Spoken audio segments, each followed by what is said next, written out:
Hola, ¿qué tal? Bienvenidos a esta nueva clase de nuestro curso de percepción computacional.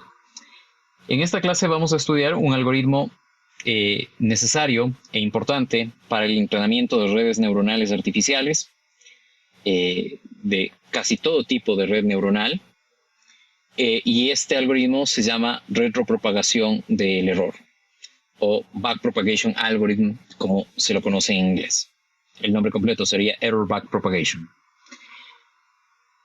Bien, nosotros ya sabemos que una red neuronal artificial feed-forward con esta arquitectura implementa una función compuesta y que esta red neuronal tiene estas aristas donde cada arista tiene un peso y ese peso se denomina peso sináptico, y que para ajustar esos pesos sinápticos yo necesito primero definir una función de costo que me diga cuán bien está la predicción de la red neuronal versus la respuesta que me debería dar. Como funciones de costo para entrenar redes neuronales artificiales, podemos indicar al error cuadrático medio, las más populares, por supuesto, pueden haber otras, y el cross entropy. Nosotros ya hemos estudiado al cross entropy, que es la función de costo que se deriva usando el método de máxima verosimilitud. Más adelante veremos el mean square error. Ok, ¿en qué consiste el algoritmo de retropropagación del error?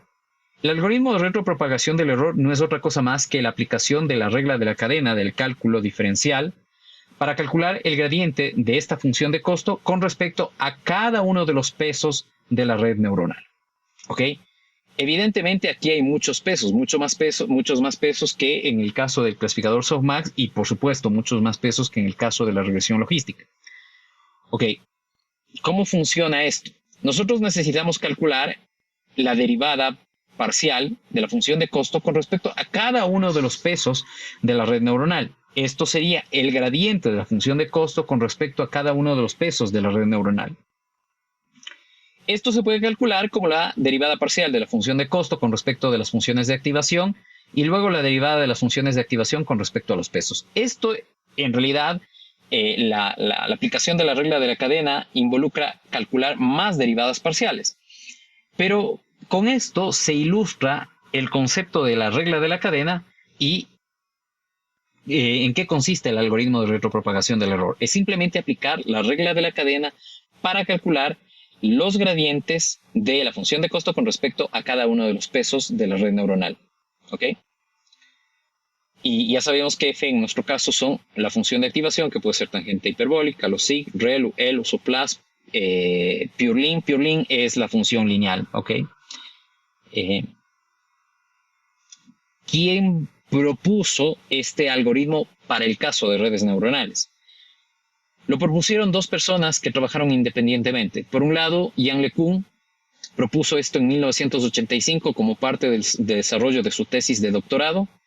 Y por otro lado tenemos a Geoffrey Hinton, que es un investigador bastante famoso, reconocido en el área de redes neuronales, que también propuso esto en 1986. Estas dos personas propusieron independientemente o por cuenta propia el mismo mecanismo para entrenar las redes neuronales artificiales. A propósito, estos dos señores son acreedores del premio Alan Turing de computación, o de la Asociación de Computación de la ACM, que sería en computación el equivalente a un premio Nobel en las disciplinas donde se otorga el premio Nobel.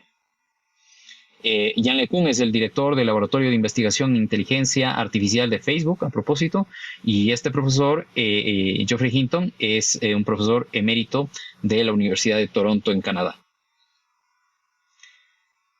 Aquí está el paper a través del cual Geoffrey Hinton propone el uso del algoritmo de retropropagación del error.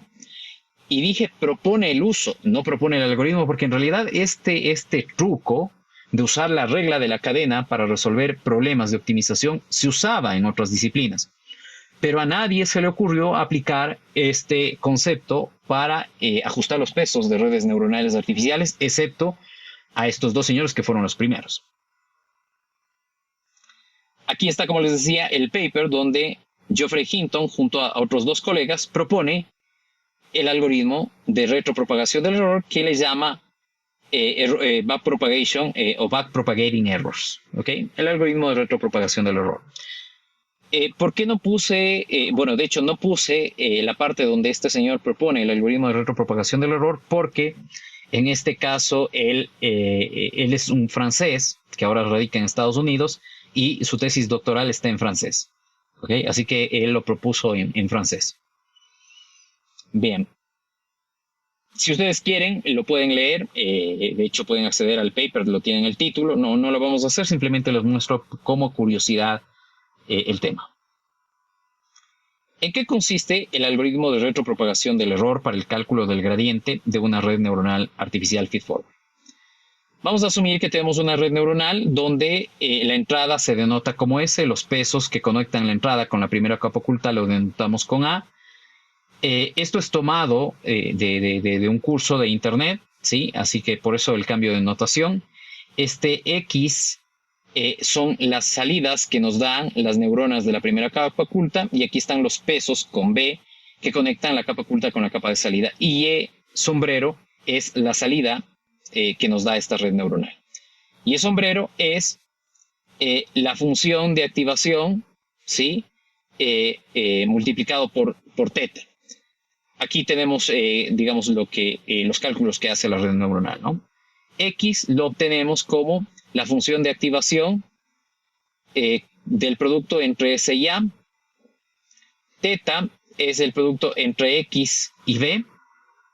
Y E sombrerito es la activación o el resultado teta pasado por la función de activación F sub B. Aquí estamos poniendo la regla de la cadena para cualquier función de costo o cualquier función de pérdida, y pérdida en inglés es loss, y de ahí el nombre L. Estamos calculando el gradiente de la función de costo, ¿ok? Entre la predicción de la red neuronal y la respuesta que debía dar con respecto a cada uno de los pesos de la capa, de los pesos que conectan las salidas de la capa oculta, sí, con la neurona de salida. Eso es igual, por la regla de la cadena, al gradiente de la función de pérdida para la salida de la red neuronal por el gradiente, o más bien dicho, la derivada parcial de la función de costo con respecto a la salida de la red neuronal por la derivada parcial de la salida de la red neuronal con respecto a sus pesos. Esto de aquí se mantiene, y esta derivada parcial de acá se puede calcular como la derivada parcial de FB de teta sub k dividido para teta sub k por la derivada de teta sub k para B, justamente teniendo en cuenta de que Y es igual a FB y FB depende de teta. ¿Ok? Entonces nuevamente aquí he aplicado la regla de la cadena. Entonces, claro, esto de acá, este producto de 2 derivadas ahora se ha convertido en un producto de 3 derivadas. ¿Ok?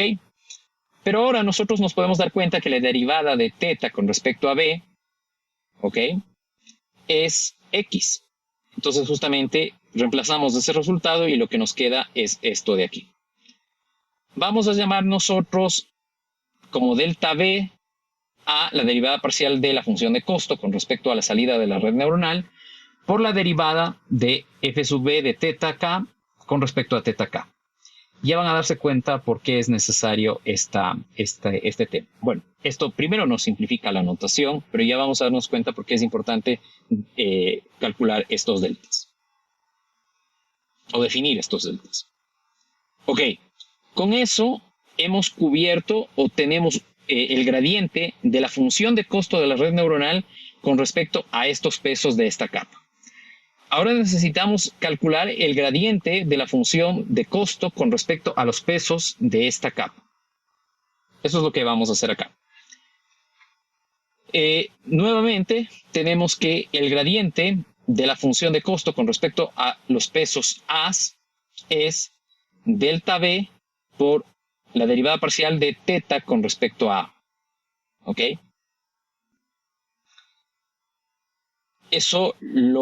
Este resultado lo obtenemos de un paso anterior. ¿Ok?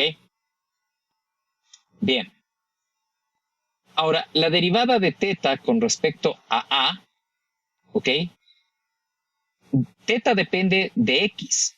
pero X a su vez depende de la función de activación de psi y psi depende de S por A. Entonces, teniendo en cuenta ese hecho, la derivada parcial de teta con respecto a A es B por la derivada parcial de X con respecto a A. La derivada parcial de X con respecto a A es la derivada de la función de activación de estas neuronas con respecto a la entrada de esta función de activación por la derivada parcial de esa función de activación con respecto a A. ¿Ok? Entonces, la derivada parcial de psi con respecto a A es S y ese valor se reemplaza aquí.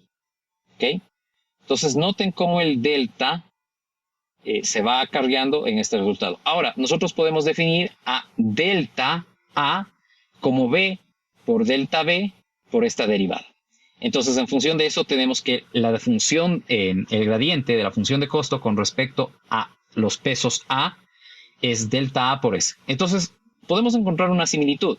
Es delta por X, delta B por X y delta A por S. ¿Qué es X aquí? X es lo que entra a esta neurona, a la neurona de salida. ¿Qué es S? S es justamente los valores de las entradas que ingresan a las neuronas de la capa oculta. Entonces es multiplicar los deltas por las entradas.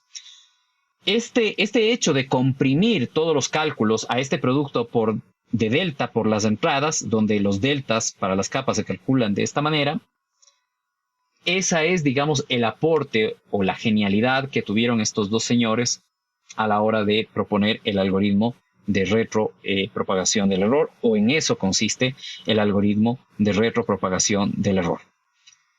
Si nosotros agrupamos esos resultados parciales en un algoritmo, lo que nos dice es lo siguiente. Aquí lo vamos a hacer por cada ejemplo de entrenamiento. Podemos calcular este algoritmo, aplicar este algoritmo para todos los ejemplos del conjunto de entrenamiento directamente. Pero para simplificar el cálculo o para simplificar la explicación, decimos para cada par del conjunto de entrenamiento. En nuestro lenguaje sería X y Y, pero obviamente X en este caso lo usábamos en otra parte. Entonces, para cada par S y Y que pertenece al conjunto de entrenamiento, calculamos primero delta B mediante esta expresión de aquí. Necesitamos calcular la derivada de la función de costo con respecto a la salida de la red neuronal y la derivada de la función de activación de la neurona de salida con respecto al argumento que ingresa esa función de activación. A eso lo llamamos delta B. Ok, luego calculamos el gradiente de los pesos que conectan las neuronas de la capa oculta, las salidas de las neuronas de la capa oculta con la neurona de salida. Y eso es delta B por XJ. Bueno, pues aquí estaríamos actualizando B con el algoritmo de descenso de gradiente. Luego calculamos delta A. En base a delta A calculamos el gradiente de la función de costo de la red neuronal con respecto a los pesos que conectan las neuronas de entrada o los nodos de entrada con las neuronas de la capa oculta. Y actualizamos el valor de estos pesos usando el algoritmo de descenso de gradiente. ¿Ok? Esta parte en realidad la podemos omitir de este algoritmo porque lo que necesitamos es el gradiente. El algoritmo de retropropagación del error nos permite calcular el gradiente. ¿Ok? Eso hace el algoritmo de retropropagación del error. Nos permite calcular el gradiente para redes neuronales artificiales. ¿Ok? Ahora hablemos del error cuadrático medio. Nosotros hasta ahora hemos usado el cross entropy como medida de error para evaluar qué tan buenas son las predicciones. Esta imagen que ustedes ven es o proviene del libro de Statistical Learning de Vladimir Babnik. ¿Ok? Y en este caso se formula el siguiente problema. Vamos a asumir que nosotros tenemos una función, ¿ok? Una función que nos da valores de salida para valores de entrada y que esta función está parametrizada en alfa sub 0. A esta función le añadimos ruido gaussiano, ¿ok? Este ruido gaussiano, ¿ok? En este caso vamos a asumir que tiene media 0 y desviación estándar sigma. Ok, entonces esta es una función continua, por cierto. Ahora, el objetivo es aproximar o construir una función que aproxime estos y's. Dado que y es una función y toma valores reales, estamos en un problema de regresión. Entonces el objetivo es construir un regresor que va a ser implementado en base a estos datos de entrenamiento. Aquí está la distribución de probabilidad de este ruido, ¿no? Ok, nosotros vamos a asumir que para construir el regresor usamos esta función f que recibe como entradas los ejemplos de entrenamiento, los x de los ejemplos de entrenamiento y que está parametrizada en alfa. ¿Ok? Aquí ustedes pueden ver que hay alfa sub 0 y alfa. Alfa sub 0 significa el parámetro que, con el cual se generan los valores verdaderos, pero este alfa sub 0 es desconocido. Este alfa es, en cambio, o denota el tipo de función que estoy usando para resolver el problema de regresión. Aquí tengo el error cuadrático. ¿Ok? Si yo divido para 1 sobre L, tendría el error cuadrático medio. Ok. Entonces, bueno, a ver, aquí tengo planteada, más bien dicho, la ecuación. ¿Ok? Bueno, de hecho, sí, esta es la función de costo que minimizo. ¿Ok? Resolviendo todo esto por el método de máxima verosimilitud, llego a este resultado, que es el error cuadrático. No me he ido en mucho detalle en esta parte, sino simplemente he mencionado ciertas cosas para decirles lo siguiente. Cuando yo voy a resolver un problema de regresión, si yo asumo que el problema de regresión es una función más ruido gaussiano, y yo uso como función de costo la verosimilitud, ¿sí? Esta función de verosimilitud, el resultado que yo obtengo como función que debo minimizar es el error cuadrático o error cuadrático medio. Entonces, el error cuadrático medio es una función de costo bastante buena cuando yo quiero resolver problemas de regresión. Sin embargo, el error cuadrático medio también se usa para ajustar algoritmos para resolver problemas de clasificación. No está mal. Pero lo que sabemos es que teóricamente el error cuadrático medio es una buena medida para regresión, mientras que el cross entropy es una buena medida, o más bien dicho, es la medida que se deriva del análisis teórico para problemas de clasificación. En los dos casos, el error cuadrático medio y el cross entropy se derivan o se desprenden del método de máxima verosimilitud. ¿Ok? Entonces se puede usar el error cuadrático medio, sí, pero sepan ustedes que el error cuadrático medio es, digamos, al menos teóricamente, mejor indicado para problemas de regresión. ¿Ok? Y aquí he puesto como curiosidad nada más cuál es el regresor de Bayes y cuál sería su error. Entonces vamos a asumir que aquí tenemos una función f estrella que es desconocida y aquí tenemos ruido. Este ruido es un ruido gaussiano con media cero y desviación estándar sigma. Ok, entonces la función de costo que usamos para aproximar o para construir un regresor está definida de esta manera, es el valor esperado sobre la distribución de x y y de f estrella de x menos y al cuadrado. ¿Ok? Si nosotros hacemos todas las operaciones, nos va a quedar el valor esperado de e al cuadrado, es decir, el valor esperado de esta variable aleatoria al cuadrado, y el valor esperado de esta variable aleatoria al cuadrado es sigma cuadrado. Entonces, lo que quiere decir es que el error de Bayes para un problema de regresión va a ser la varianza del ruido. ¿Ok? ¿Se puede conseguir este error? Es la pregunta. Sí, siempre y cuando nosotros usemos como espacio de hipótesis aquel que contenga a esta función. Si f pertenece a la clase de funciones que nosotros estamos utilizando para la aproximación. O la otra manera es usando infinitos datos de entrenamiento. ¿Ok? Esto es para problemas de regresión. No voy a mencionar nada más que esto como curiosidad. Si ustedes tienen dudas o inquietudes respecto a este tema, pueden referirse a el planteamiento del problema de regresión. Esto simplemente es una curiosidad.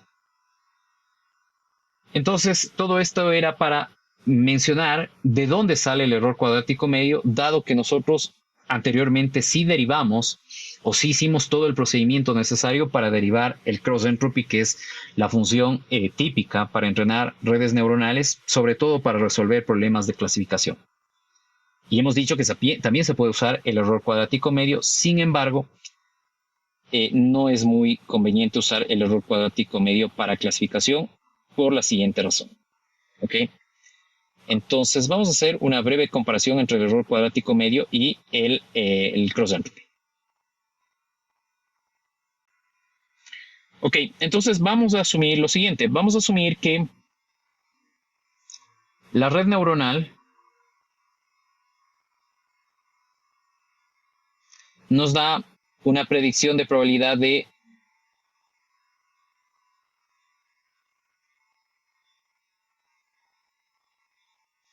la probabilidad de que Y pertenezca a la clase 1, dado X. Vamos a asumir que la red neuronal nos dice 0, cuando en realidad el Y con el que se observó este ejemplo es de 1. Ok, entonces el mean square error, o el square error nada más en este caso, vamos a ponerlo como mean square error, porque así lo estamos refiriendo, sería P, a esto lo vamos a llamar simplemente P, sería P menos Y al cuadrado. Bueno, pues esto es 0 menos 1 al cuadrado, y esto es 1. ¿Ok? Ahora, ¿qué pasa con el cross entropy?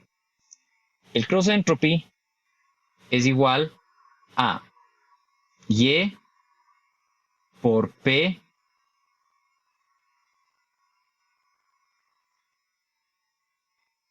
menos 1 menos Y por 1 menos P. Entonces, si tenemos esto aquí, esto sería 1 por 0 menos, perdón, aquí me está faltando calcular o poner los logaritmos, ¿no?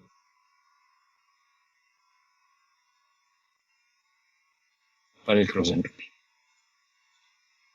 Sería Y por el logaritmo natural de P, ahí sí, bueno, esto es menos, ¿no?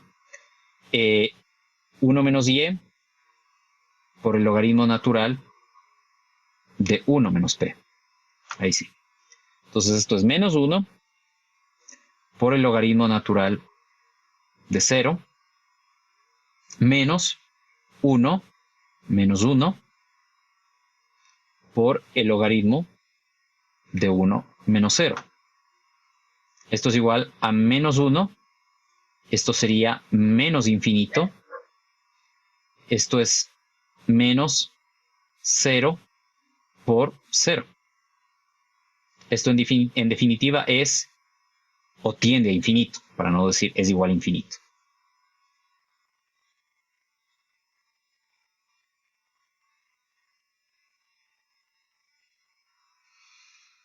Ok, entonces fíjense, en este caso está claro que la red neuronal predice muy mal el valor.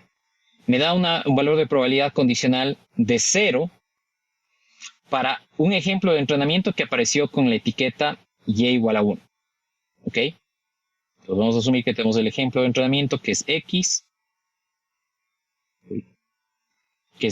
y X va a ser lo que sea, no importa. No nos interesa en este caso que contiene X. Sí nos interesa el valor de su etiqueta.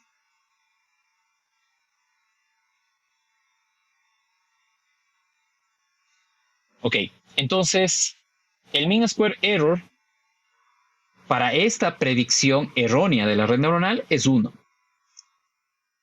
El cross entropy para esa predicción errónea es un valor que tiende a infinito. ¿Ok? Entonces, claro, lo que me doy cuenta es que la red neuronal se equivocó muy mal aquí, porque me da lo opuesto a lo que me debería haber dado. Mientras el mean square error le penaliza con un valor de 1, el cross entropy le penaliza con un error muy grande. ¿Ok? Y por eso uno prefiere el cross entropy para resolver problemas de clasificación, justamente porque el cross entropy penaliza con valores más altos los grasos errores que puede cometer un algoritmo, en este caso una red neuronal. ¿Se entiende? Entonces, por esta razón, uno usualmente prefiere usar para ajustar un algoritmo de clasificación, sobre todo una red neuronal, al cross entropy. Si uno resolviera un problema en cambio de regresión, escogería el mean square error. ¿Ok? ¿Queda claro? Sí, profe. Ok. Sí, profe. Bien, con esto concluimos entonces este tema del algoritmo de retropropagación del error y funciones de costo. Lo que nos queda pendiente por revisar es algunos tips que debemos considerar a la hora de inicializar pesos o considerar las funciones de costo y el problema de optimización para ajustar los pesos de una red neuronal feedforward. Con esto concluimos entonces esta clase.